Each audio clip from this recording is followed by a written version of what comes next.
A.C.E.S Junkyard Podcast, telling pilots to remember their 3 R's: refit, reload, and rehydrate.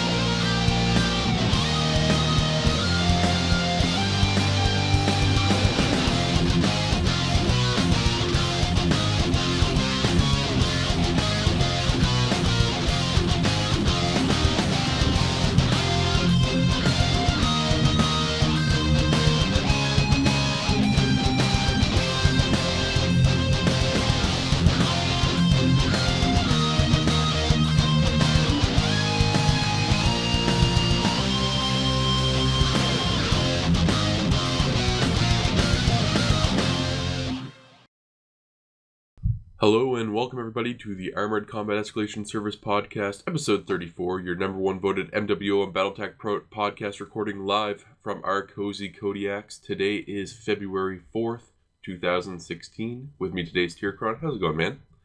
Pretty good. Nice little way to be subtle right there. What are you talking about? I have no idea what you are talking about. I don't know, maybe you were staring right at it. It's not like I have it printed out in a big poster format or anything. Yeah.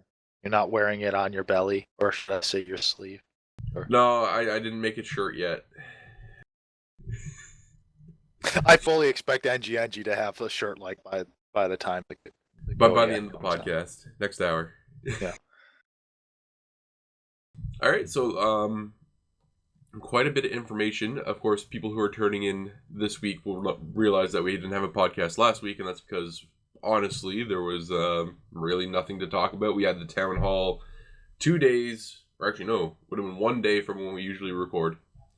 So we decided just to forego and wait until town hall is over, and then we'll do this podcast, as you can probably guess, all about the town hall and all the information from that. So I hope everybody is ready to enjoy. But first things first, let's talk about the February 16th patch. Tierkron, what's your thoughts on some of the stuff coming out?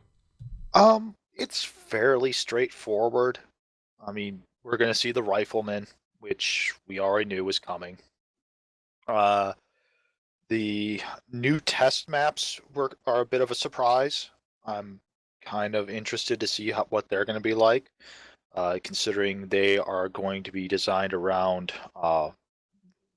1v1, 2v2, and 4v4 fighting. So they'll be exclusive for private lobbies. So it's going to be interesting to see what these maps are like. Are they, completely new maps, or are they, do they borrow a lot from existing maps? Or are they sections of existing maps that have had small, changes made to them So I'm actually kind of eager to see what those will be like.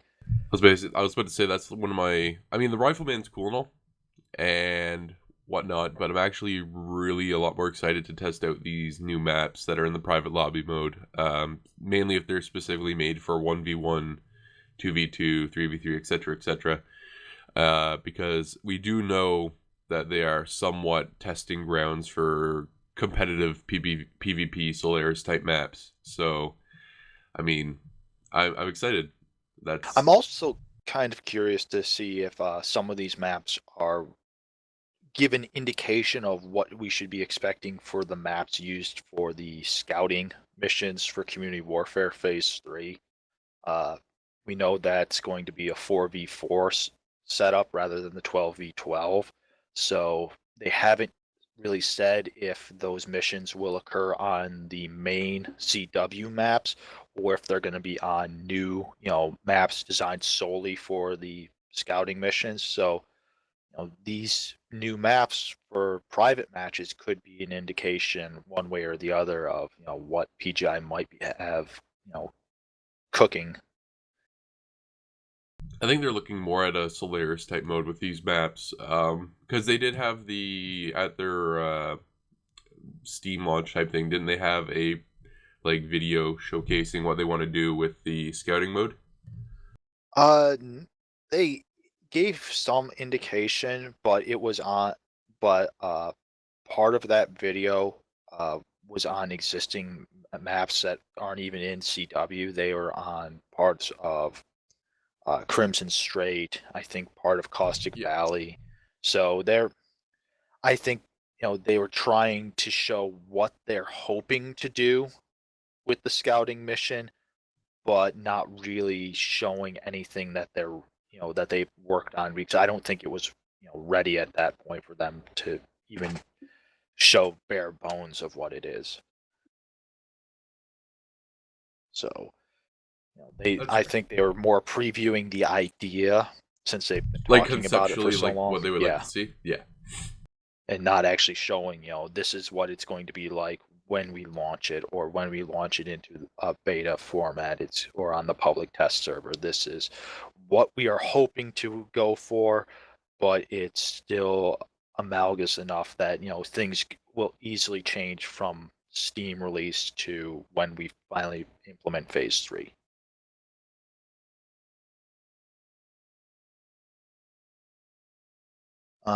Other things that are coming, mask changes. I know a number of people are excited about this one.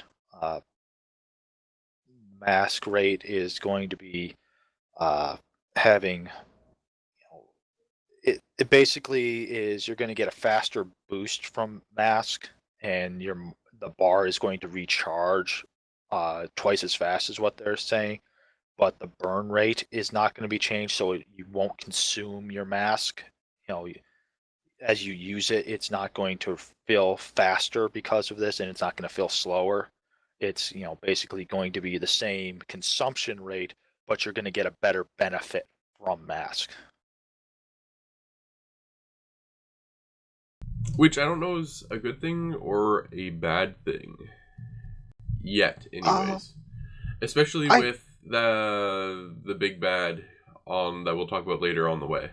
Yeah, it's hard to say because mask is still such a limited function in the game, in terms that we only have 3 mechs that use it, and one is, the Wolverine, which is a standalone. It was one of the loyalty mechs. So if you didn't get a loyalty mech, the loyalty Wolverine, you really only have access to 2 mechs that run it, which are the Shadowcat and the Executioner. And between the two of them, I think Mask is actually more useful on the Executioner, mainly because it's a big plotting assault mech, and seeing it, accelerate quickly, either forwards or backwards to dodge fire or to close rapidly to brawl, is much more effective than the Shadowcat, which is already a pretty speedy medium. It's not the fastest, but its acceleration and deceleration and reverse are already, decent enough that if a player forgets to utilize mask, it's not as big of a penalty for them. It definitely does help them, but not as much as the executioner gets out of it, I think. Which is fair. I think the Executioner could use much love as it can get right now. Yeah. um, that being said, I don't want it to go from like being tier 0 to all the way up to like tier 1 overnight just because the mask changes. You know what I mean? Yeah. I don't think it's tier, 5. I think it's considered to be right now about a tier 3, the executioner. That's mainly due not so much to its movement, but kind of to the way its armor is configured, and also due to the rather low um, weapon mounts in the arms. That the torsos, really, you can't carry a ton of weaponry in the torsos.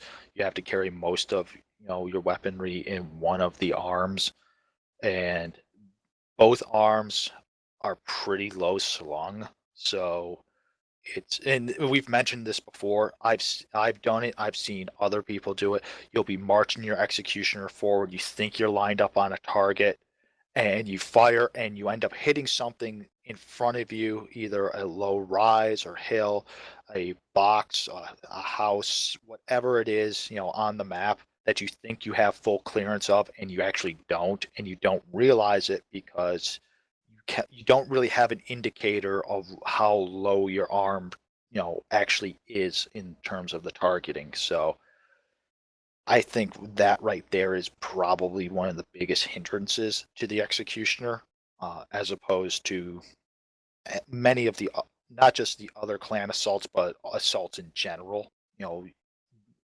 all of the others, you have a much better idea of, from where you're sitting, where the cockpit is, and so where your targeting reticle is to where your arm-mounted weapons are. You have a better idea. The executioner, you don't, because it's kind of a lankier, build with its arms. True. I guess the point is that the reason I joked about it being tier 0 is that I never see it on the battlefield anymore. I actually see it. Oh, I'd say maybe every 4 or 5 matches. It's still used, and I'm a tier 2 pilot, so I see some tier 1 players using it. I see tier 2 players using it. It's it's not a go-to like the for assaults like the Warhawk or the Dire Wolf or the King Crab or the Banshee are, or even the Stalker. Uh, but it seems to be favored for the, the quick brawl, which the mask really helps it with, because it can accelerate very quickly in and out of cover, much faster than you expect a assault to be. Which, on some maps like Mining Collective and Forest Colony is a very big benefit, because it'll duck behind a tree or behind a building or behind a rock right after poking out, and you won't have the time to return fire on it. It makes it somewhat of an annoying, foe to face, if in the hands of a pilot that knows how to utilize it. So mask changes, are probably going to be a big benefit to it. The pilots that know how to use it correctly, to use it in that, either the fast poke and back off, or the fast, close and brawl. The changes that are coming with to mask are just going to make them even deadlier than they already are. So it's not going to go to back to the point of where we were back in closed beta, where everyone was worried about jump snipers, and how dangerous they were. I was more worried about those 300-mile, like, kilometer per hour commandos, but Yeah, but it'll make a mech that is considered by many to be not the best, more dangerous. It'll be a much bigger surprise to players, because they won't expect the executioner to do what it does. That said, it's still going to depend a lot on the pilot. The person moving that mech, if they know what they're doing, like with any mech, they can ruin someone's day. If you don't know what you're doing, if you're just taking it out for the first time, or even you're taking it out again, but you haven't played it in a long while, yeah, you're probably not going to do very well the first few matches you have in it. You're going to have to relearn things. So veteran players that have stuck with the executioner and learned its ins and outs, yeah, they're going to have a fun day with the mask changes. Everyone else, it's going to be something of a learning experience.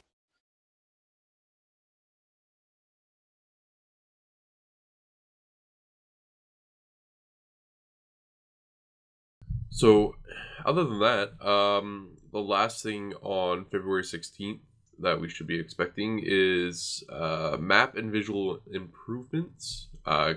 Caustic Valley, they said, is getting the bog esque type go through for like rock control. Yeah. And the Stalker's getting a visual retrofit in the mech lab. We're also getting value and visual changes to the Flamer, which seems odd because you don't really see flamers used all that much except as kind of a joke weapon. Uh, then they said this change is going to be to the heat damage ratio. Uh, Also, the visual component is going to be a mitigation of the blinding aspect of the flamer. Honestly, I kind of want them to rework the flamer entirely back to more in line with what it is based on the tabletop and the lore, where it shoots it basically is a flamethrower that shoots like a sticky napalm at an opposing mech, and that you don't just shoot and then you only keep the damage and heat on so long as you have the flamer firing, but it actually coats the enemy mech, and that mech suffers a penalty in terms of heat and damage for x number of seconds or minutes. Past mech warrior games have handled the flamer that way. I know PGI has said in the past that they couldn't do that because they were having problems server side in keeping it balanced. Something to do with the rewind functionality of the servers. It's one of the reasons why melee is also not being utilized, and why collisions haven't been brought back.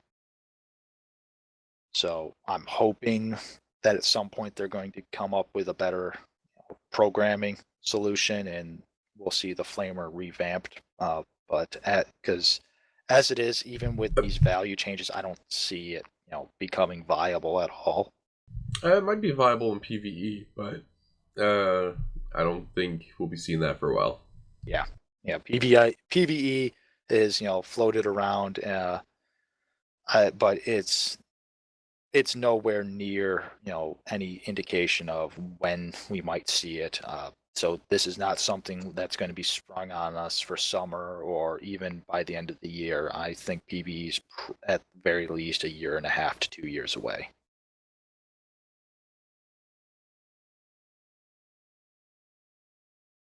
We're also seeing some quirk changes for the February patch. Yes, a couple things, but nothing major like they talk about in Town Hall. But yeah, well, one of the I guess the most major of it is the structure on the blackjacks is being toned down.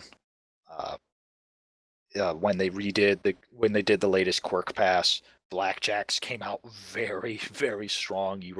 Everyone basically was running blackjacks as their inner sphere go-to medium, it became the hand of God itself. and they were taking a ton of punishment, far more than they should have. So I'm kind of glad to see this happening. Yeah, they needed a tone down. Uh, Energy range quirks for Innister mechs are going to be toned down. Uh, the change is that they're going to limit all energy range quirks to just 10% on mechs that possess an energy range quirk. Uh, Basically, this is to deal with the fact that after the latest quirk pass, there were a couple mechs that, using the extended range large laser, were outranging their clan counterparts, which is absurd. That should not be happening. So yeah, that's a change that was needed. And then basically negative quirks that remain on clan mechs are being removed, which probably will be a good thing. I'm not certain on some like the Stormcrow and Timberwolf, just because those mechs are so dangerous. Even with those limiting those negative quirks on them. But so many people were whining and crying about it that it's going to happen regardless. We'll just have to see how long this lasts. Yeah, again, I don't know how I really feel 100% about all negative quirks being removed from the clan mechs, because you're right. There are certain ones that they're placed there for a specific reason, and that's because one, the Stormcrow was just immensely powerful, and even the Timberwolf was immensely powerful. So I think keeping them on certain omnipods to kind of like, I don't want to say like stop certain builds from being made, but like make people perhaps consider other options. Um, was a very good, all right thing, because you still see tons of Stormcrows, you still see tons of Timberwolves, even with the negative quirks. Yeah, the way I looked at it was the negative quirks on specifically the Timberwolf and the Stormcrow aren't there to punish a player or to stop a potential build. It's basically there to force a player to consider the risk and reward aspect of it. I can run X, but it's going to cost me this. So I have to take that in mind when I, am playing it. And so I'm okay with that. Um, but yeah, on some of the clan mechs, they should have been removed a long time ago. I'm specifically thinking of the Direwolf S, the jump jet version. It had a number of negative quirks on it, and Direwolves, while horrifically dangerous if being faced front on, you know they any light mech pilot that is somewhat competent can run circles around them and do tons of damage. We've talked about it on previous podcasts. If you are fighting a direwolf, unless you are in another assault mech, you should not be front facing them. You should always be getting them into a turning fight because they can't turn to save their lives. They have probably the worst torso turn rate, the worst movement turn rate in the game. Uh, Maybe the only mech that comes close to them is the king crab. But again, you shouldn't be front tanking a mech like that. If you are a smart player, you should always be trying to hit from the side, from the flank. If you're in a fast light, a fast medium, you should always be trying to run around that, basically circle of death that mech. Never try to, never stay in that forward firing arc of it.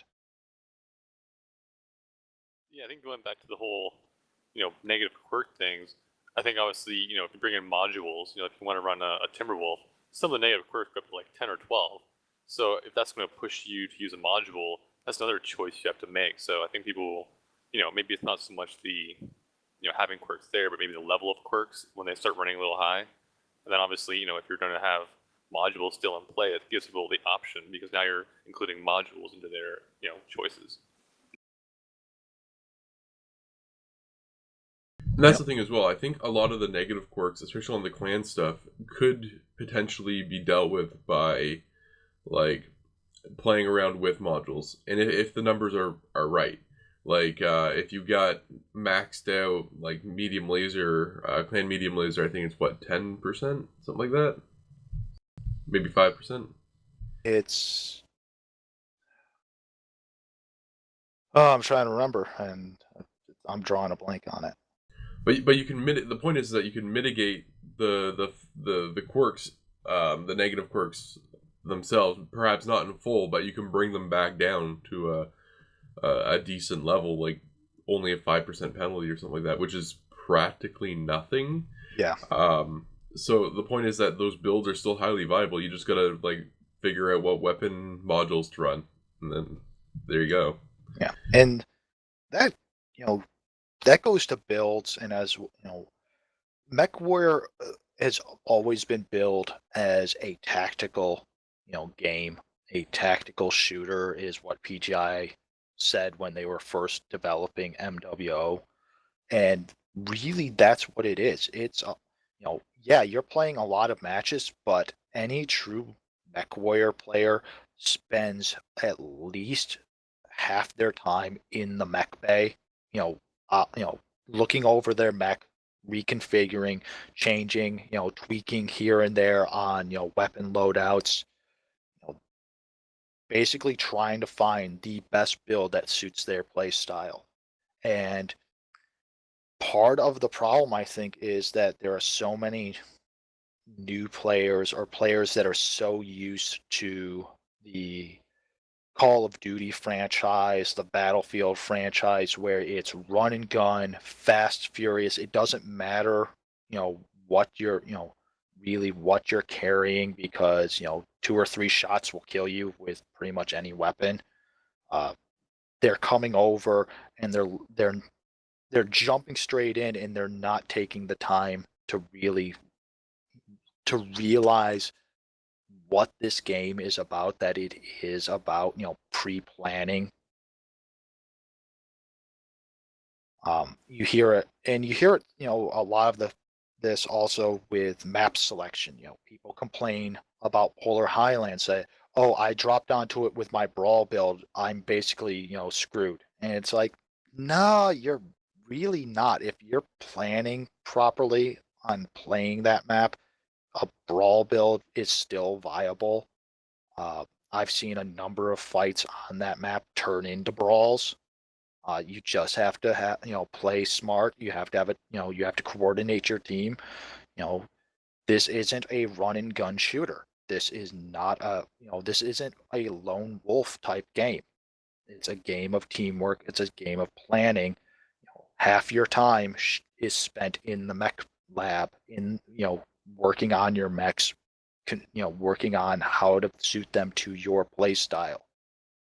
Even then, I'd say probably even more than half your time, especially if you're going really in depth with mech builds and trying to like work things out, because you'll change a couple things, drop in 3 or so matches, and then adjust again. So if you added another medium laser and then you find yourself running too hot, you might take that out, put in a heat sink, go in, then you might find yourself not doing the right amount of damage. So running hot might be like an actual good trade-off, and you just have to learn to heat manage better. That sort of stuff. Yeah, I'm looking playing Ebon Jaguars for a while, and I can run an Ebon Jaguar build a lot better. I can run on my Timberwolf builds because the modules, where the quirks run pretty high on the Timberwolf for the exact same build. And then just looking at the actual size of the mech, just the Ebon Jaguar is so much smaller, got a lower profile. Obviously if you're looking for a jump jet or something that's important, but obviously that'll change once the resizing goes in, because you're looking at it's not only just your heat build, it's also looking what you're doing, whether you want asymmetric builds. So there's a lot more choices that are affordable to people who actually take the time and go over the mechs a little bit more. Yeah. And then our final change with the February patch is clan targeting computers are getting a buff, which this is actually probably the one change I have the most negative feelings on. They're saying it's to make targeting computers more viable for the tonnage they require, which I think is pure crap, because I don't know any tier 2 or tier 1 player that takes anything larger than a targeting computer 2 or 3 at the most. It doesn't, to go beyond 3 tons worth of weight going into a targeting computer rather than into more weaponry to increase your DPS. I don't know any, high level player that does that. And honestly, for the buffs that are given by the targeting computers, range, cooldown, and crit chance, I honestly think the targeting computers are actually fine where they are. They don't operate like they do in tabletop, which is understandable because of the differences in the game between the two. But to buff them up to make them more viable at greater tonnage levels, I don't see that really benefiting anyone. The mechs that are going to take, the players that are going to take heavy, the targeting computers level 5 to level 7, they're still going to, have builds that are not as good as more of the accepted so-called meta builds, because they're not going to have the DPS that those builds are going to carry. They might have a better crit chance, they might have better range, they might have better cooldown, But in the face of overwhelming firepower, quantity has a quality all of its own. So I don't see this, change coming as, it's going to be viable. I think this is, you know, it's just not needed and it's somewhat foolish. Yeah, I think you can almost take out the last two top tier ranks of the targeting computer and just spread that percentage out and make a difference between like 1 to 5. Like no one's ever going to bring a 6 or a 7 ton module. Like that's just useless. And I mean, the reason for the heavier, for what are classified as, the tier, 4, 5, 6, and 7 targeting computers, that tonnage, the reason those targeting computers are so heavy is because in tabletop, the rules for targeting computers is that for every, like 5 tons of equipment that, is being controlled by that targeting computer has to weigh like a ton and have, so many crit slots. So if you are running a mech that has, like the Warhawk that has 4 PPCs, that's a lot of tonnage for that targeting computer to be handling. So yes, that targeting computer is going to be heavier and bulkier, and that makes sense in a tabletop sense. In a MWO style game, though, it doesn't as much. So that's one area where they probably should have changed things a little bit.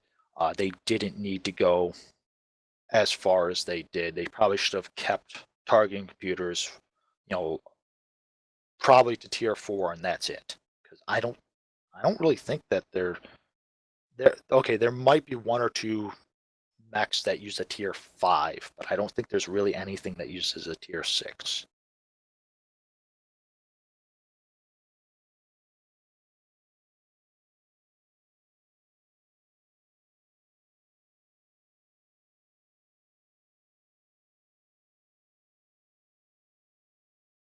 Should we move into town hall stuff?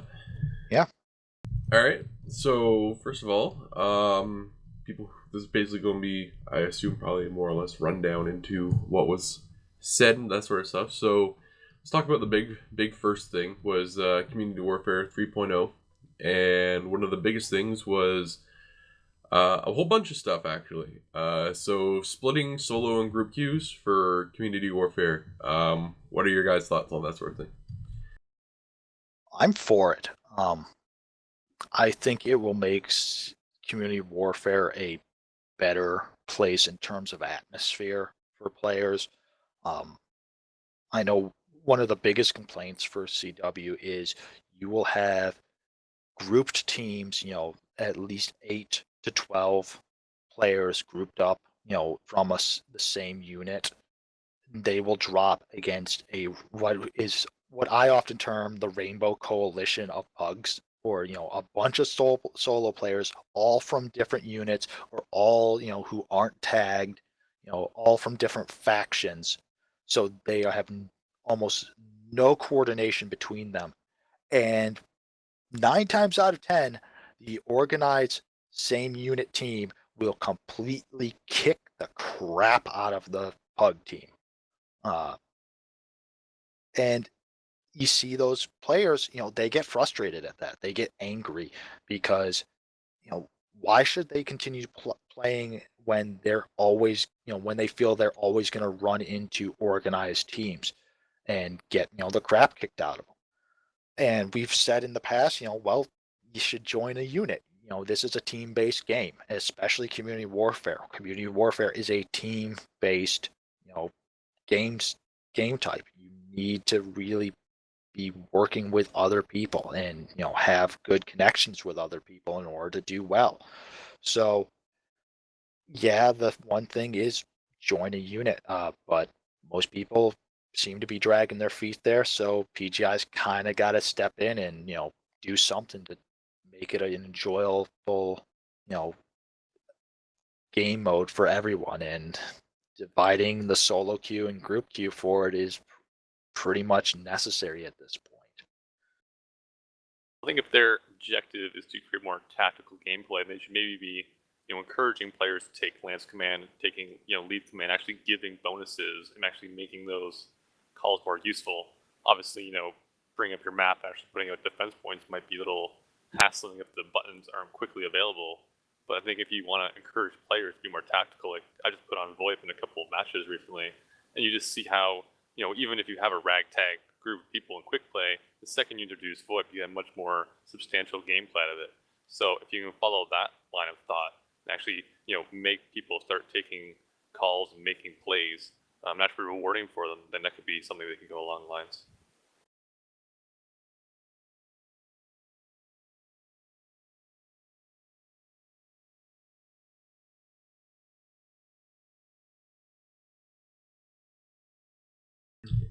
And what about I don't know, because the splitting for me does make sense. It does make sense, especially when we have all this other information that we have now about what CW 3.0 is going to bring in, especially like the faction loyalists having control over conflict zones and that sort of stuff. So, and the reduction of the number of planets that are going to be available for attack. So, yeah, I think splitting solo and group is going to be good. Yeah, especially in the face of that change to what planets are going to be viable. Less planets means you're got a bigger chance if you are a solo player of running into organized group drops, which isn't fun. But that's already kind of happening because everyone goes to where the fights are. They don't try to start fights on new planets. So it's something that it's going to basically be the same old once that change gets implemented. So yeah, dividing the queues pretty much needs to be done. And at the same time, it wasn't fun. Like if I hopped on, especially on my really weird time schedule that I have now, if I hopped on and no one is on, and I wanted to play some CW maps, like solo queuing sucked, super hardcore in CW.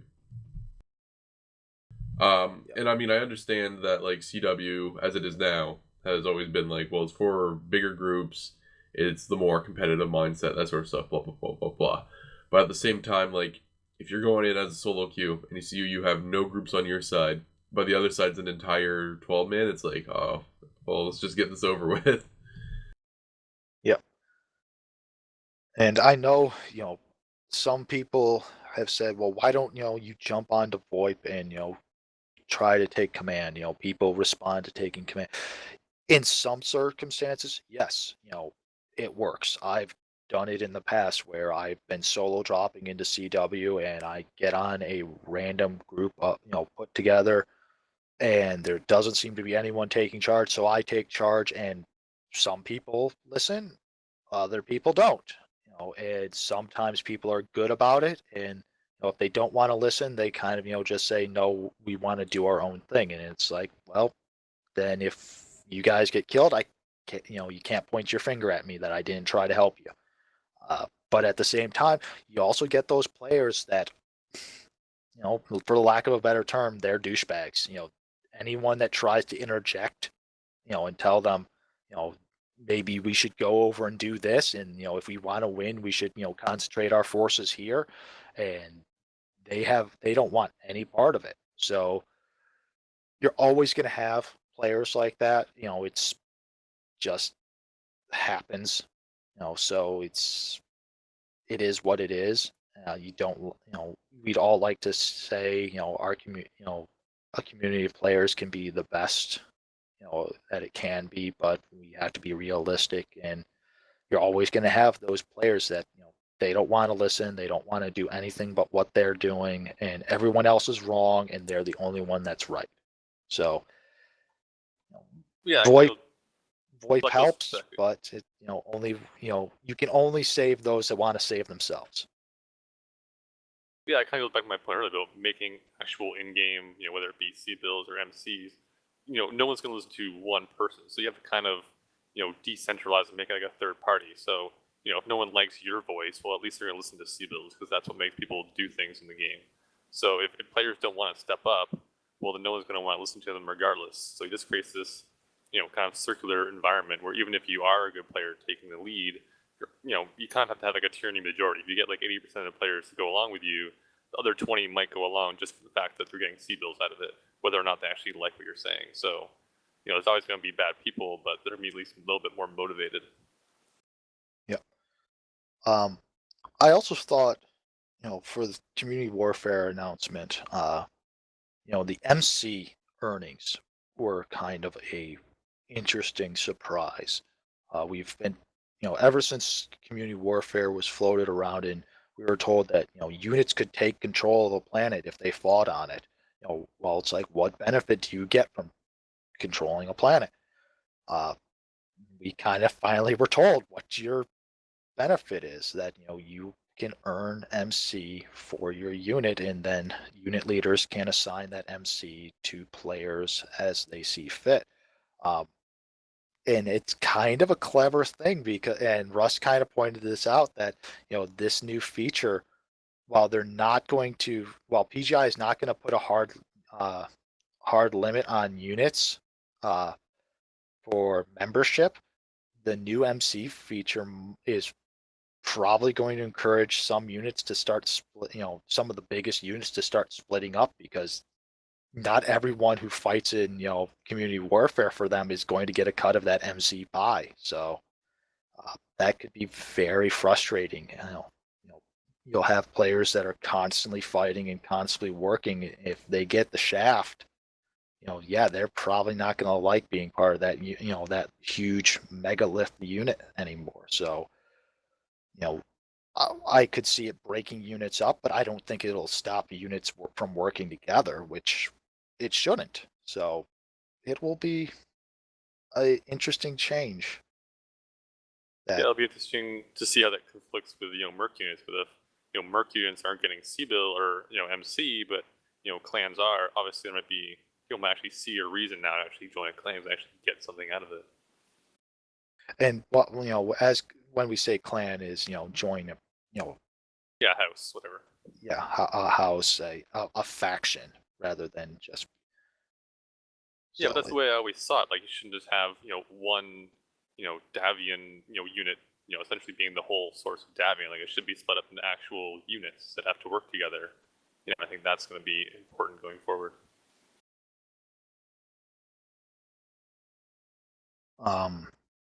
The another thing is, another change is that contracts are now just going to be 7 days and not any longer. So you would have to renew after each 7 day period. Which is really weird, because at the same time he said that if you switch your contract or whatever, or you break your contract, you lose all the planets your tags are on. Yeah. So if your contract runs out and you just forget to renew it, I assume you just lose everything. Yeah. Yeah, there should definitely be an auto renew button on that. Yeah, hopefully there would be an auto renew button,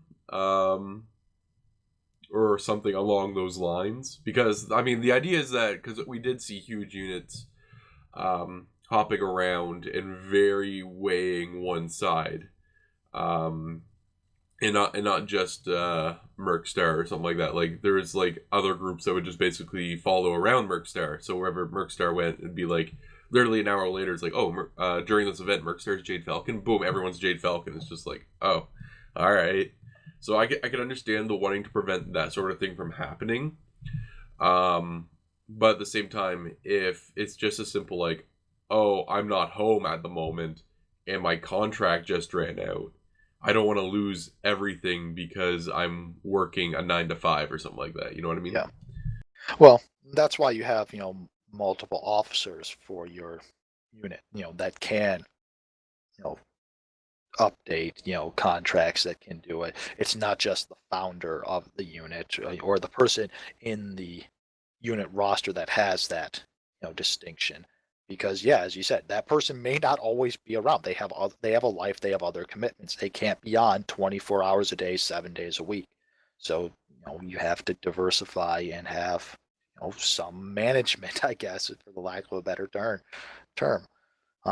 Which is something we have in A.C.E.S. I've signed community warfare contracts Other unit leaders have done so. Cattra, you have, you know, and we work with each other. We know what our feelings are on it. We talk to our membership.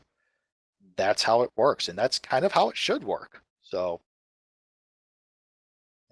PGI seems to understand that, and if you're looking at a unit that's somewhat dictatorial, where there's one person in charge and that's it, yeah, this is something that's going to hurt you. So you might need to restructure.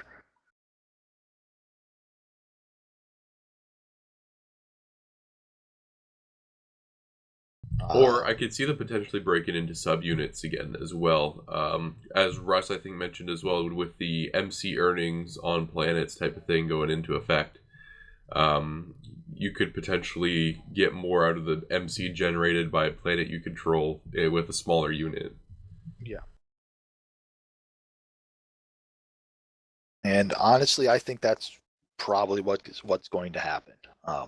If anything, the larger units, basically, I think any units that are over 200 people are probably going to break up into distinctive subunits.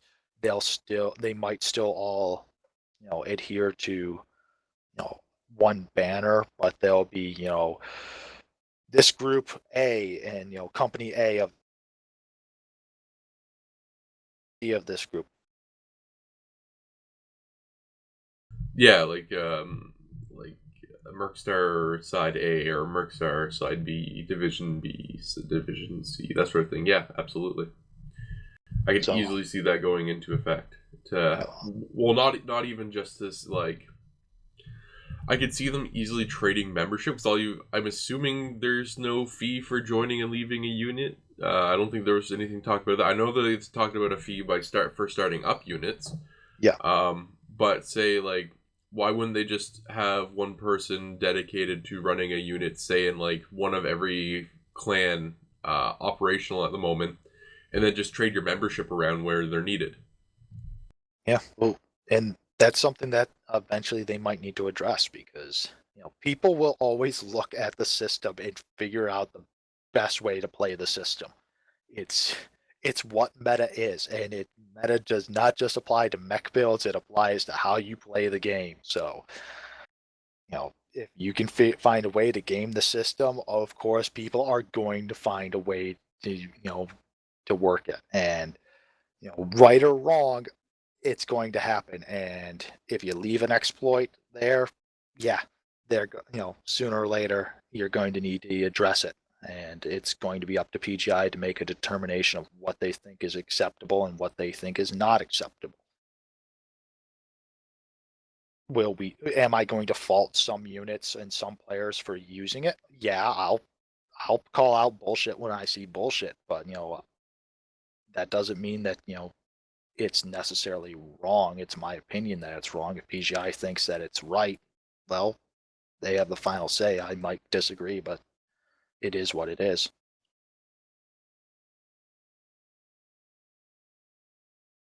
I think it'd just be cool to see if you have units that have multiple groups, to actually see them betting on which planets they want to take and hold. So you actually see if you have a top tier unit, they might want to take up certain planets more than other ones and delegate other planet taking to their lesser units, which would be kind of interesting. But Yep. And of course, there's the great rescale on the horizons. Yep. And Russ thankfully kind of stepped up and said why we haven't seen it. It takes apparently a lot of work. They're not just shrinking a mech down. They've looked at some. Because I don't think people understand the amount of work that goes into like an actual mech model. So like, yes, you can take the model and shrink it down, but then you also got to shrink the hitboxes. You got to test those hitboxes again to make sure it all works with the shrinked model. You got to make sure, even if you're shrinking the model, you got to make sure that like nothing's clipping again that now that you've shrunk it down, and that sort of stuff. It's just like there is work. It's not just like go into the XML files and slap your keyboard around a bit and be like minus 18%, and then boom, you're done. It's just plus like you have to resize weapons as well, so everything as well. So it's going to be tons of work. That includes jump jets too, like everything. Yeah, and they also said, visually, some of the mechs don't look right at a, scaled down. So they're gonna have to go back and, basically while they're working on this scaling, they have to do a visual pass on it. They specifically mentioned, the quick draw and the awesome, that scaling them down, the mech loses some of its visual appeal. It looks odd. Um, and so they have to go back through and make changes to the model, and that's you know it's it's not an easy fix, is what the point Russ was making. That you know uh, I I I'll agree with them that it's not easy. I think the point where it fell down was not telling and not informing people that this was still on their radar. They were still working on it. It's just a lot of work. It basically, you know, it affecting what is basically a cone of silence around the issue doesn't help, because people then get the idea that you have abandoned the idea and that you're not concerned about it, that you've reached out and then basically said, yeah, we're not going to worry about it any longer. So, uh, keeping people informed is good. Telling them, hey, this is what we're working on. This is, why it's taking so long. Our initial estimate was way off because we found this, and this that needs to be done. You know, keeping people informed makes them feel involved in the process. So, more information dumps like that from Russ would probably help, clear up some of the headaches. I think they also have to be careful. Like, if they know the Nova and the Awesome are really bad, then people aren't going to buy those mechs to begin with because they know they're buying a half mech. So I don't think they want to like poison the waters and put people off from using them in the meantime.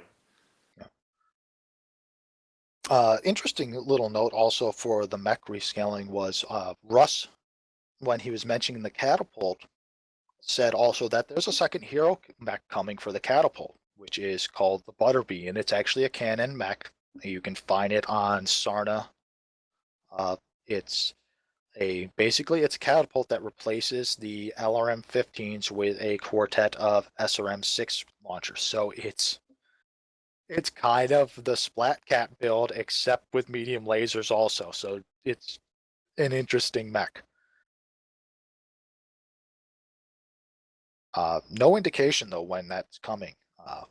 I would assume it'll be after the rescale is done, but it could be before that. Don't know.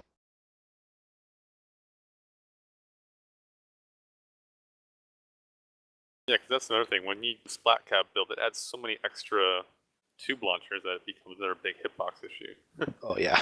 Yeah. So it's not just like I said, it's just not simply going to be like minus 18% done. Print. It's actually has some work that needs to be done behind it. But yes, rescale's come on its way.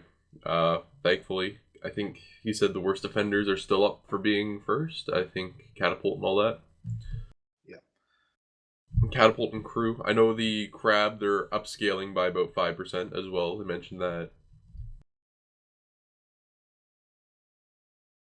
Yeah. Then They talked about potential Solaris game mode, which goes back to a topic we talked about earlier, which are the new maps coming later this month. But some sort of ranked like 1v1, 4v4, or 8v8 type gameplay. And I say yes, absolutely. I want a Solaris and I want it now, but too bad it's coming hopefully by 2017, so yeah. next year. So, no, it's a big undertaking, because you could do it like it is with private lobbies, but if you want an actual game mode, you don't want to just echo what people can already do using private lobbies of having smaller matches. You want to make it distinct and different from everything else that they can play. Um, Solaris specifically, Solaris. The appeal of it isn't just small matchups of 1v1 or 2v2 or 4v4 or 8v8. It's Solaris. It's basically the Battletech equivalent of going to Vegas.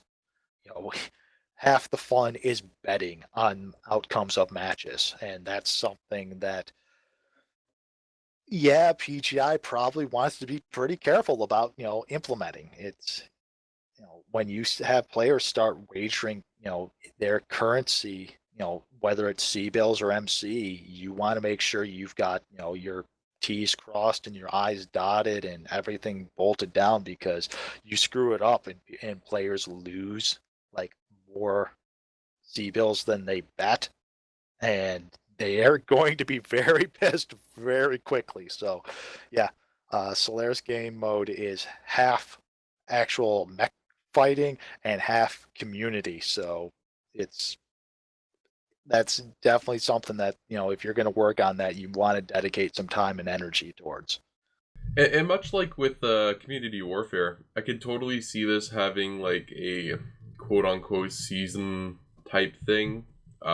Maybe perhaps not as frequent as CW gets reset, but maybe like every 3 months, there's like a leaderboard or something like that for Solaris, and there's like prizes depending on where you sit on it. And there are a number of online games, uh, both first-person shooters, tactical games, MOBAs, that the way they handle, these, a Solaris style, they do it in what they call seasons. They, run for like, 2 to 3 months, and then they like take a month off. And, basically in that break period is when they implement like any major changes to characters or to maps or to abilities, so that when they come back for the next season, things have changed. You can't run the same thing that you did last season because it might not work as well as you think it will, or the way it did previously. You're going to have to, learn and adapt and overcome. So, yeah, it'll be interesting to see, how they handle Solaris, what they ultimately go with. It I could easily see this, as something that grows as after implementation, that, they start small and then, move on, making it bigger and bigger each year, or every, several months, or every season, or whatever they end up deciding. Yeah, because they have like say if you have a working off a quarterly basis, you have 4 different tournaments all leading up to one final championship. Each of those individual tournaments have their own rules and whatnot, and all leading up to a big conglomerate kind of championship. But I know like a lot of people didn't like the Xbox MechWarrior, but they'd have a cool like battleground mode, which is kind of like just like a more of a gladiator style. So that'd be kind of cool to see how that might work out.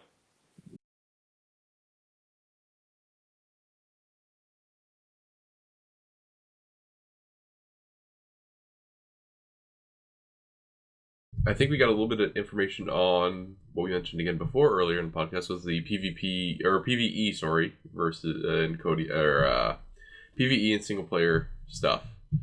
Um, general outtake there for you guys. I'm excited for it, but, you know, it doesn't feel like something that's, readily on the horizon, and I'm somewhat okay with that. If they're going to implement PvE or single player or small group versus environment play, I want them to get it right the first time. It's not something you can launch, screw up, and then try to go back to. Yeah, I think someone talked recently about how like the AI they use for their mech texting should maybe be put into something like that. And obviously, once we have the actual assault and conquest modes more fleshed out, I think that will give us an indication of what they mean by actually having substantial base modes. So we can just get an indication of what they might have in later iterations, but certainly there's something there.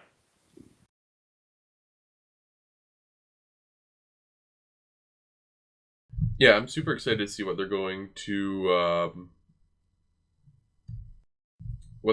be doing with CW, or not CW, sorry, PVE and their AI.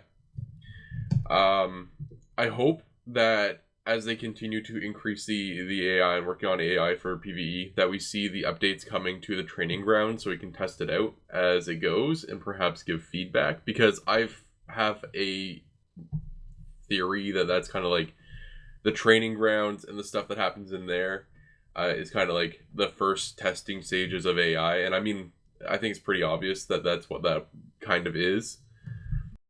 I mean, it's kind of dipping the toe as well into the whole story and stuff like that, especially with like voiced interfaces and everything like that with the training ground. So just based on that, I'm interested to see where it goes. I think the question after they say like, okay, we're at the stage where we can put something out, a single player campaign and a PvE type game mode. My question is, how do you think, or do you think they're going to even monetize it? And the question would be then after that would be, how are they going to monetize it? Is it going to be a $40 standalone, like, and you get the entire single player campaign, or would it be like mission packs that you would buy for like $5? Definitely see mission packs, like you buy like a Davian mission pack or whatever, and something along that line. And that might be where the differentiation could be really taken off, like actually using some of the lore to actually make some good campaigns, and that would be where you could actually get people interested in having actual different houses and different play techniques. And those campaigns can actually flesh out some of how those mechs might have played, if they were in the quote unquote real world. And that's the thing, is like, I don't know what people would be more interested in, because if they release the entire single player campaign or a single player campaign for $40, roughly, let's just hypothetically say that that's what they announced. I don't know how well that would go over with, say, maybe something like, or even then, I'll have to think about this, and maybe I'll do some writing about it. But the way I've always thought is that I have no problem dropping like $40 to get a single player campaign. No problem whatsoever. Mainly where, like, in Canada, it's already $100 to buy a brand new game anyways. So I have no problem dropping $40 to get a campaign. But at the same time, I can see people arguing, well, I've already spent $500 on mechs. Why would I drop $40 now on a campaign when you also have more mechs coming out? And that's where I think like mission pack type things could potentially be there, where it's like almost like with the quote-unquote seasons we talked about for Solaris, that isn't confirmed or anything like that, so before people quote me on that, and this isn't anything that's confirmed, so don't quote me on this either. This is just me throwing shit against the wall. But like, what if they release like the first 3 or so missions for free, and people could play it like single player, co-op, whatever, and then say like, well, if you want to do missions, I don't know, 4 to 7 or whatever, it's like 5,000 MC to access. You have like unlimited access, and then after a certain date they become free as well. So it's like pay to like first play before they go free type of thing. But then again, people would also probably be upset about that as well. So I don't know. Maybe just a $40 package saying like season pass type thing for single player would be just like the best way to do it. I don't know. Point is, I'm excited for single player. I want it. I'm also hoping that it's not just single player. I'm hoping that it's you can take like an a actual lance. I was gonna say like an actual lance, or like I was saying like co-op. Allow like you to take like a group of 3 others with you, drop in and like actually do it. And I hope there's actually like an overarching story type thing as well. It's not just like the arena combat. Yeah, and at the same time, I would, I'm hoping that it's basically you can opt to play solo and have 3 AI pilots with you, or you can opt to have bring in friends. You can say, okay, I've got my buddy online. He wants to play too. It'll be us 2 and 2 AI pilots backing us up, or it'll be you know all 4 of us are going to play. We don't need any AI pilots to assist us. Whatever they end up doing, um, make it make a P. It's hard to say because it's just been floated as PVE. We haven't really been told one way or the other of what they're leaning towards. Um, Honestly, though, with the way games are being developed now and tackling similar issues, uh, I can see, it going with, you can bring yourself and 3 other people into the PvE environment, similar to what Ubisoft is doing with their current game that they're beta testing, Tom Clancy's The Division. You know, it's a good way to encourage both solo play, also group play, and to bridge out further into the other aspects of your game that way. Um, so we aren't certain because Russ really hasn't said anything, and they're for good reason because they're they haven't really indicated how long it's going to take developmentally to make this and to then debut it after testing. So it'll it'll be one of those things we are all going to be hoping and waiting for with bated breath. Yeah, especially if they're going to be including other styles of units like tanks and other things like that for crafting. See them, that's even more textures and other things that they weren't considering before. So I think if they want to make it really different, not just have like, oh, this is faction warfare, but with PvE, they've really got to make it different. Really got to make up, some type of difference.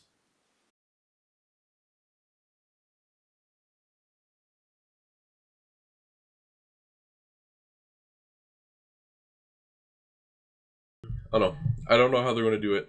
I would love to get more information about single player and the type of things they're going to be doing. But again, we're probably looking. If they want Solaris by 2017, PvE and single player will probably be around that area as well, I would guess. If not, maybe 2018.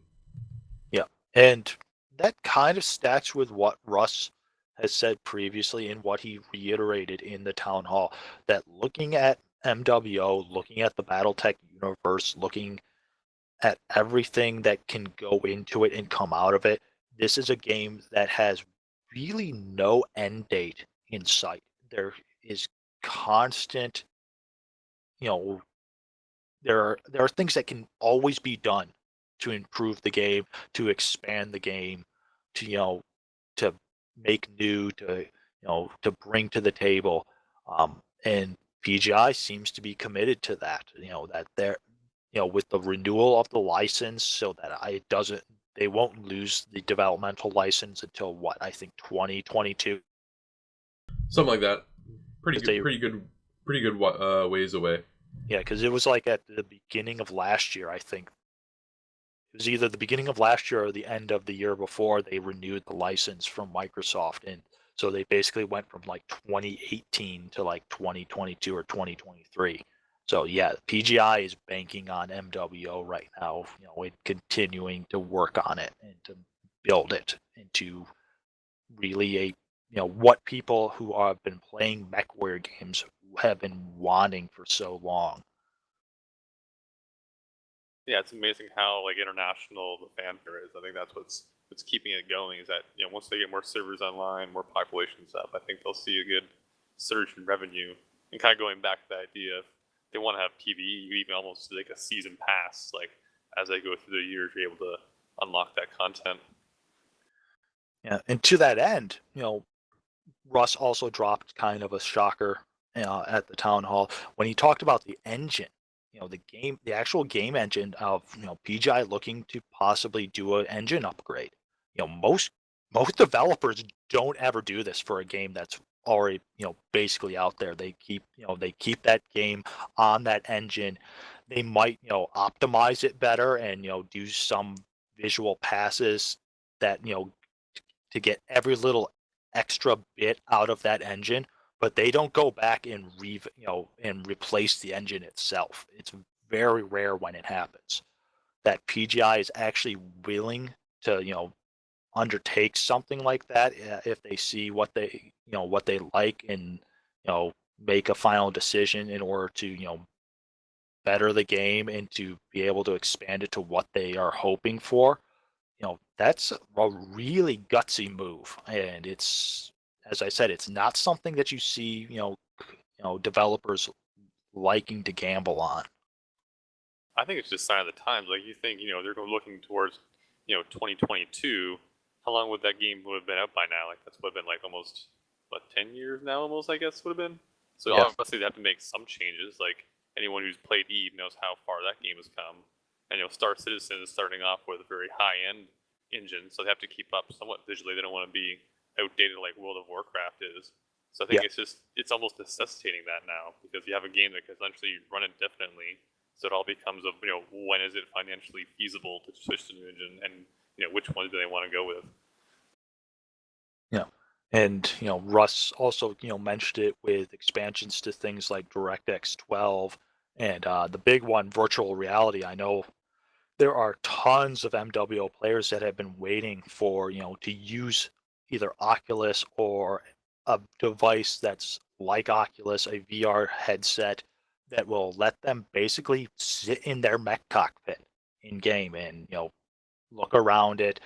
Uh, it's I know a couple people on the forums are kind of criticizing Russ and PGI over what their current stance on VR optimization and implementation is, but I kind of agree with Russ on it that it's a step that yes, you eventually want to take, but at the same time you also want to make sure that the technology is there and that it's actually viable.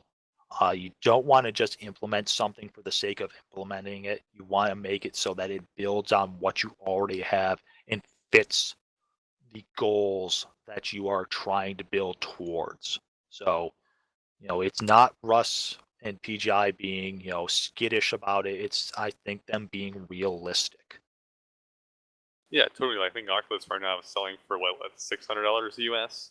Most people who play MechWarrior probably don't even have the specifications to even run the hardware. So even just looking at from a financial standpoint, why they're going to put time and money into something that only probably 10% of their players can play even currently. So I think it's just a good wise decision to stay cautious for the time being. Yeah. So it's, it, and I've talked to players that, basically said, yeah, I've had fun in it, but I want to play with my Oculus because I helped kickstart it or do whatever. I got on the ground floor of it and I want to be able to fully utilize it. And I'm like, that's great, but give me a list of games you can actually do that in right now. And it's not a very big list. And most of those games are not AAA titles.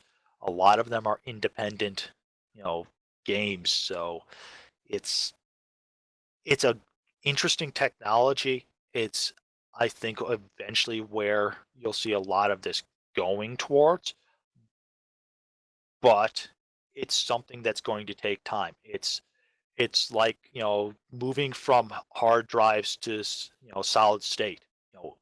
Everyone now says solid state over anything else for gaming, but 3 years ago, 5 years ago, it was different. It was you only had solid state if you were willing to shell out a lot of money, and even then, you know, you had issues with it because you couldn't fit some things.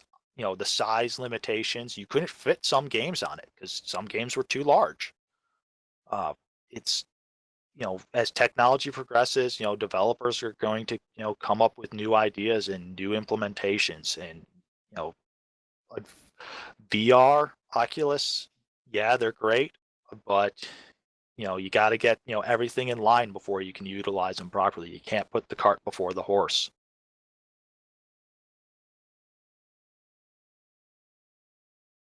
I wonder if they will bring back their the joystick that they want to get going, the Artemis. That'd be interesting. Yeah, But they're then, the yeah, like thing that they and Razer toted for a while. Well, I mean, Razer also did one, and I think this is what people forget. They're like, "Oh, it's because Razer gave up on MechWarrior Online." I think it was more of a promotional tool because Yeah. at the same time, literally at the exact same time, they made one for Hawken as well. Yeah. And it sounds like they're trying to also leverage a deal with Star Citizen to do something similar as well, which people are going to get excited about because Star Citizen is that type of game. It's that space flight sim oh, it's crazy. I was just playing my freelancer, but anyway. that flying. Yeah. So it's but those things might come. They might get implemented. It might be Razer. It might be someone else. It could be an independent group. Could be someone who suddenly has a grand idea of how to do it and kickstarts it, and we're off to the racetrack. Does that mean it's coming tomorrow or by the end of the year? No, it could be something that takes some time to develop. But it seems that MWO is not going anywhere for quite a while, so we have some time to burn before we have to worry. Do we have any numbers on like the player base, like how big it is? Like, Uh, Not particularly. They did say that with Steam release, they have seen a quite a bit of an increase in player count daily. That uh, they are for a week average between 25 to 50% higher on weeks and weekends, and weekends are higher than it was during closed beta, open beta, and the initial launch. So it's hard. It's hard to say from even that though, because we never were really given hard numbers of where population was. We always kind of had these extrapolated numbers that people had kind of figured here and there, and the math was kind of soft. So it's hard to say exactly what the player count is for MWO. You get a little bit of an idea if you check the Steam tracking on it, but that's only one part of the story, because that just tells you how many people are playing through Steam. It doesn't tell you how many people are playing through the regular launcher. yeah, and it's like especially like, if you only play in one tier, like I'm in tier 2, that's a smaller tier than the other tiers. So I certainly see more players than I normally do in other tiers. So it's kind of hard to get a sense of what's going on. Yeah, it'd be nice to know exactly what our population size is, roughly, but PGI hasn't done that in the past, and they may not. They may continue to stay silent on it. I don't know why, but it is what it is. Well, I can see why they don't want people complaining and saying, "Hey, you have X number of people, you should be doing X number of work." Yeah. I guess from a player standpoint, you want to know that the game you're playing is getting more coverage and getting a bigger player base. I think that's the trust issue we have, is that we want to know the game's growing in a substantial way and that people are coming back to it or coming to it for the first time. Yep. So, next topic. There's a new map in the works, due out for April and in the public queue. Yeah. At the same time, let's also talk about public queue stuff. There's going to be new quick play changes. Mainly, Conquest is going to be changed a little bit. Fourth game mode is going to be added in March as well. Kind of a Domination King of the Hill type game mode. With a object of importance in quotes. And they're working to I think bring up a countdown clock to a certain amount. So basically by going in there, whatever. Assault will also be tweaked in March. And Assault's getting a lot of work done. Yes. You have the tweaks in March, which is basically where if you are on the cap and capping, you get shot, it stops the capture temporarily. Doesn't say that it resets it, but it stops it for a moment. So it gives a opposing team time to get back and time to basically stop you from capping. I don't like that. You don't like that? Well, you've got like ER large lasers. You have someone sitting halfway through game and just like having, I don't know. It doesn't really make sense. Like how does it stop capping? Like is it? I don't know. They need to explain it better. Well, I don't think it's really for one of those games, those matches where you're halfway through the match, people have been fighting and dying, and suddenly there's you look up and realize that the cap is going. It's for those matches where your team goes right, the opposite team goes right, and you basically circle each other on the map, and you both end up at the cap points at the same time, and it's like, okay, well, we're here, why not? It's more to kind of limit those matches, and limit those instances where it's like, yeah, we're in a hot and heavy fight, and suddenly the cap starts going, and we can only break one person off, and he can't really take whoever might be on there if that person's fresh. This gives us a chance to, break contact and to back him up at some point. Uh, it it makes assault more viable in my sense and less like skirmish. Because we've talked about that previously, that a lot of the game modes, they're basically played like skirmishes played. It doesn't matter. Cap points on conquest don't matter if everyone decides they'd rather fight it out and kill each other than worry about cap points. Assault doesn't matter if if people just decide to play it as team deathmatch instead of assaulting the base. And that's the second point for what they're looking to revamp for assault. And this is what the getting shot, changing the cap time is supposed to be in March. This other revamp is supposed to be by April, and that's to make an actual legitimate base and not just the little derelict that you go and stand by. They're talking about utilizing CW objects to destroy UAV-like towers, ECM bubbles, cap zones inside of it with the new artillery assets, turrets, generator types, whole different, wide-ranging things, which sound really exciting and actually make this sound like, yeah, you are assaulting a position and you have to, work to take it. It's not just run up, stand by there, and wait for the clock to count down. Yeah, totally. Maybe we can have like a consumable EMP strike or something where you have to, hit the cap point with an EMP strike, and that shuts it down for a certain time. So it's I'm glad to see this. That they're going to try to differentiate the game modes more, which is I've been harping on that for a while, that this needs to get done because the game modes are pretty much the same thing, with a couple little details different, but basically all played the same. And I'm really excited, for the announcement of this new game mode, a domination King of the Hill style, which I'm wondering, you know, how, is this the way it's been described? It sounds kind of like the World of Tanks, World of Warships style of, a center point or point on the map where, each team is trying to get in there and take control of. But it raises the question of, are you then going to have respawn ability for it, or are you going to have just what is current, one life to fight and die with? And Yeah, if one, it's two. Is that going to be an asymmetric type hold where both teams are vying to take a point, or is one going to have to take a point earlier and defend it? so it'll be interesting to see.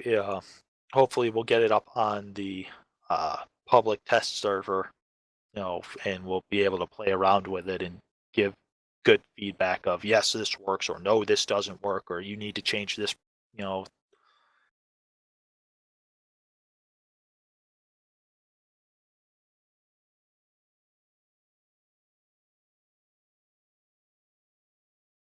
So finally, I don't think there's anything else really to discuss. I think that's the main, or at least the biggest parts of information that we got from the town hall. Was there anything else really big? yes, Russ did address that there is going to be another pass through of the ban hammer on cheaters. Um, They know who you are. They have been following you. They have watched you. They know what you're doing. If you are cheating at all in MWO, you need to stop now, because you might think you're clever. You might think you're not going to get caught. It's not going to happen. You will eventually get caught and you will get banned. And Russ has said that, they have banned counts that have literally thousands of dollars to that account. That person has spent money. They have money accrued in their account in terms of MC, and it doesn't matter. PGI is not sympathetic. If you are caught violating the terms of service when it comes to cheating, you're out of luck. So it doesn't matter who you are. Don't cheat in this game. Uh, he also mentioned that, you know, we know there has been one public banning where the names of those who are banned were actually shared, where basically PGI kind of tweaks their own rhetoric of, they're never, there's no name and shame. And they said, no, these people were cheating. People need to know this is why they are no longer here. And Russ said that.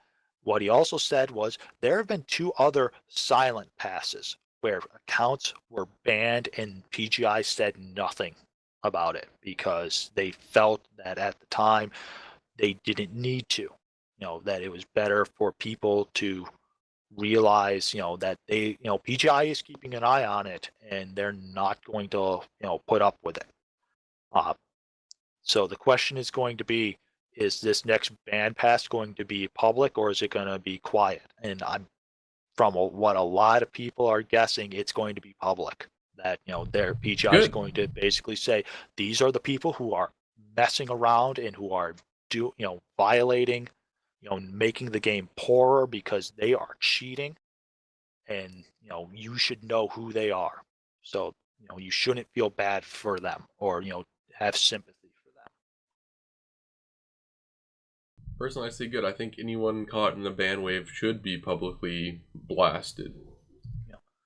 And on a home, house cleaning thing for aces, we've said this before. If you are caught cheating and it is confirmed that you are cheating, you're not just done with MWO, you're out of aces. We do not tolerate at all. We have zero tolerance for it. So it doesn't matter if you're playing MWO with us or one of the other Steam games. If you are cheating at anything when part of aces, you are gone.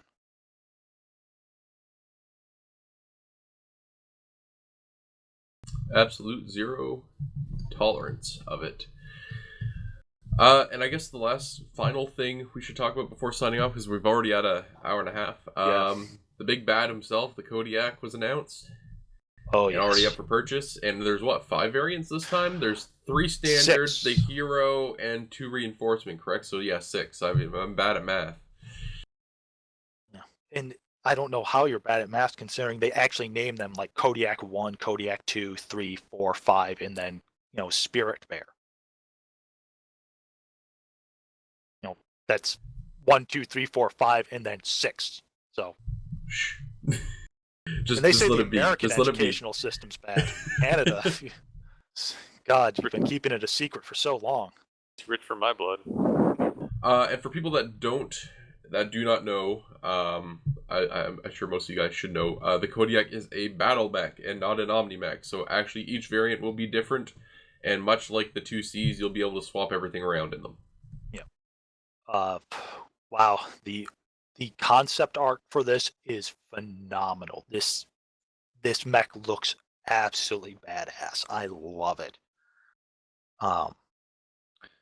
The variants are surprisingly, except for the Spirit Bear, are all canon.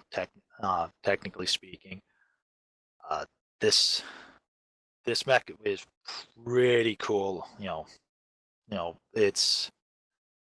It's absolutely ridiculous. What it might be capable of. I don't think it's Direwolf level firepower, but it's kind of it's between the Direwolf and the Atlas. In terms of abilities, it's got the ability to be faster than the Direwolf and more maneuverable like the Atlas is. But it's going to carry more firepower than the Atlas does. Not as much as the Direwolf, but still enough that you will not want to turn the corner and run face first into one of these.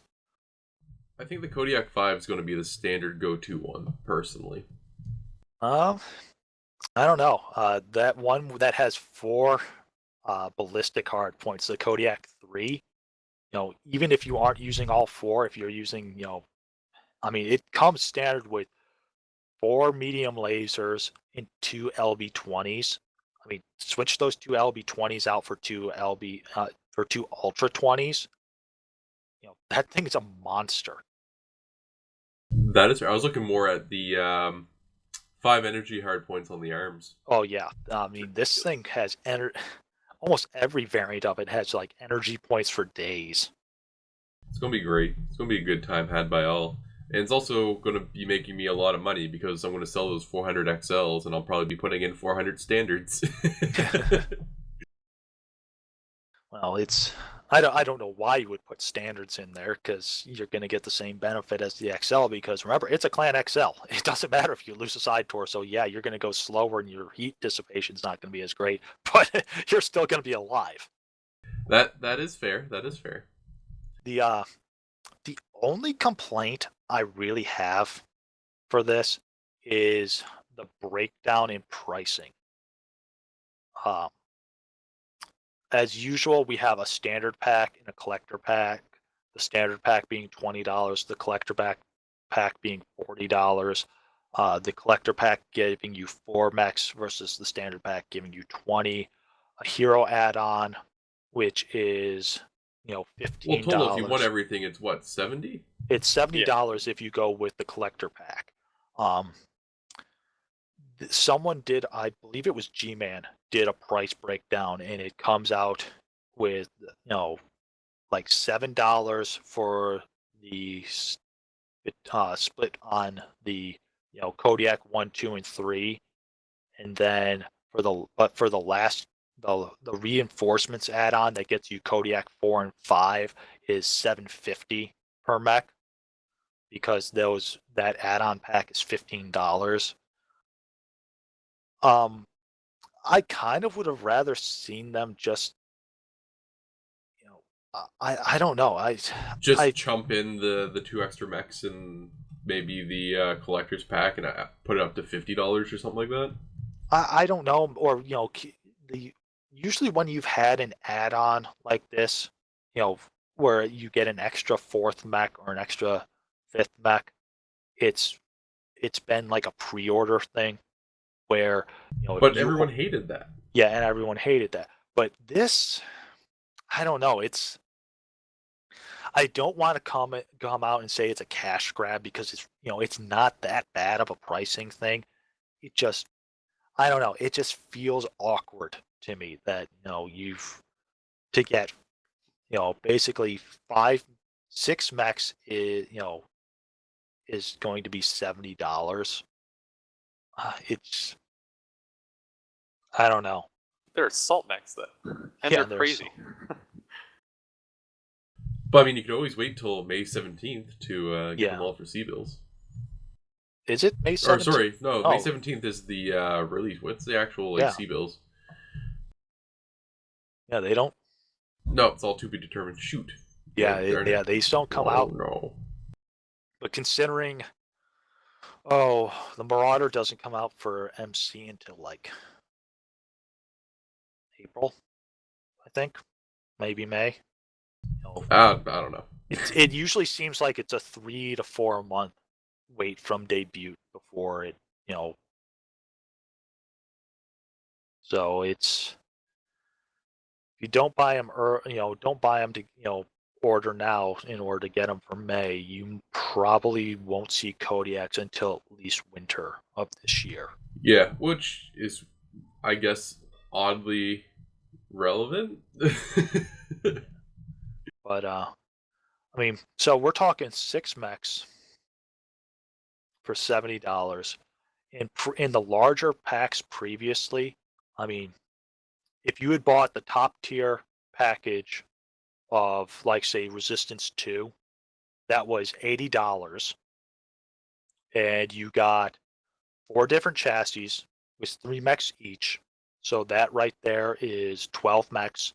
If you had pre-ordered, before the end of the month when it first went up, you got an extra 4 mechs. So that was 16 mechs for $80. This instead is 6 mechs for $70. In terms of value, it doesn't seem as good of a buy.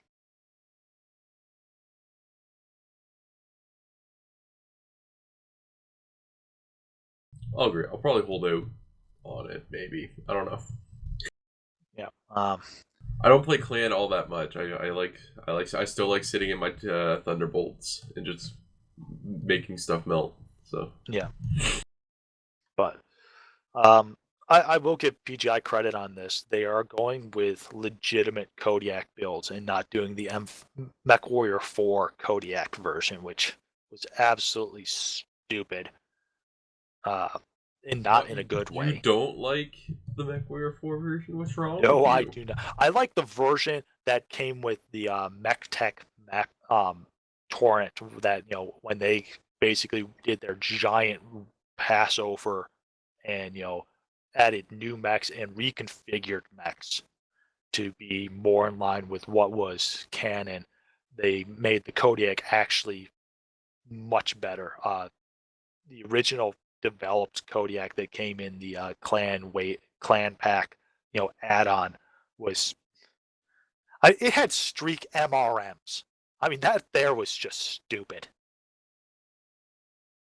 Considering MRMs are an inner sphere only weapon, and it Yeah. just it was bad. Um, the last thing I'll say about the Kodiak is one version of it has jump jets, the Kodiak 2.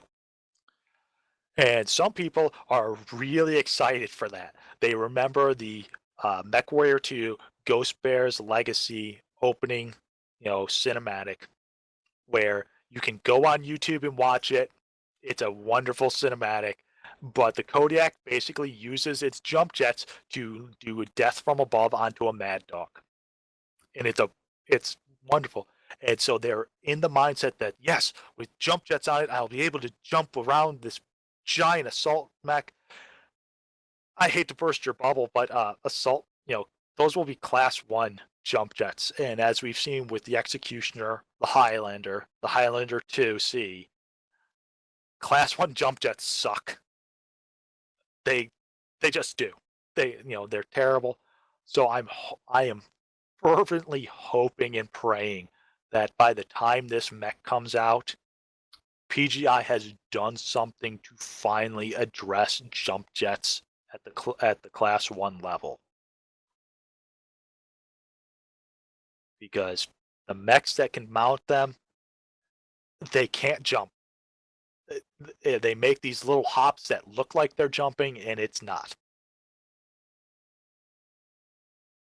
One good thing is, it looks like it has really big legs to hit, so that's what I'm happy about. Yeah. It honestly, even just looking at the concept art, it reminds me a lot of the Atlas. Um, there are, some visual differences, but in many ways, uh, it it honestly looks like an Atlas that has just had cosmetic refits on it in some areas. Uh, and if you look at the development cycle and the way the weapons configurations are, it almost is an Atlas. Uh, Yeah, but it's so much better. Like, it's got shorter, what do you call those things? Your bicep area. It's got shorter biceps. It's got more angled, it's higher mounted. It's gonna be a lot better. yeah, it's It almost you looks like a it's king crab a little bit at the top. well, I and part of it I think from that is of why it kind of looks like an Atlas. Uh, I think that's Alex's art style. You can, after a while, you can see similarities between, in an artist's style, from pieces that they work on. It might be a completely different thing that they're portraying, but you will be able to pick up visual cues that show their style of design and aesthetics. And you look at the various concept arts that he's done, and you can pick up, things that yes, this mech seems to share some of these details with this mech, and it's not obvious if you're not looking carefully. Um, Alex does a great job of putting out these concept pieces, but it's there if you're very discerning. And it's also always a lovely treat to see the way the community recolors some of his art pieces. adds their own camos on. The Kodiak is already, if you are a child of the 80s, you'll especially love this, has gotten the Care Bear stare pattern put onto it, which, yes, it's a giant pink Kodiak with a big old rainbow on its stomach. So it's yeah, if you're a child of the 80s, you'll appreciate that. And a couple people on the forums, and I you know, I kind of want I have to agree with them. I kind of want PGI to put out an actual skin like that. Yeah, it would be stupid, but it'd be funny stupid. The right kind of stupid.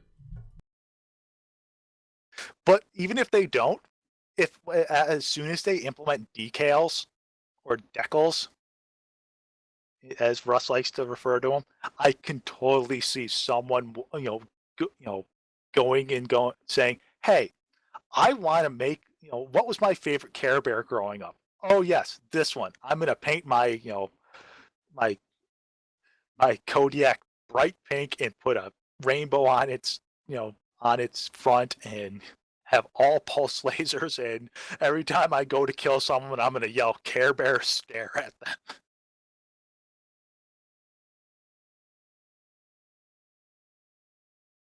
God, the 80s were a weird time growing up. Well, with you reminiscing about the 80s, we should probably wrap things up. I think this was a pretty good podcast. Oh, yes. A little bit longer than expected, but that's how things usually go here. Next week, the 11th, we probably won't have one. I'm just going to say it now, because everything's releasing, they said on what? The 16th. week after, right? Yeah, 16th, right? So chances are unless something major is announced, I'm just giving everyone a heads up here now that we probably won't be doing a podcast on the 11th, but rather probably the 18th, because we would actually have stuff to talk about, and we wouldn't be just re-talking about the same things again. Yep. So, thank you everyone for listening to the Armored Combat Podcast. I've been your host, Brandon, also known as Cattra, Kell. I want to thank Tierkron. I want to thank Frisky Dingo for showing up. And I want to thank Blake Malone for showing up as well. So, until next time, Mech Warriors.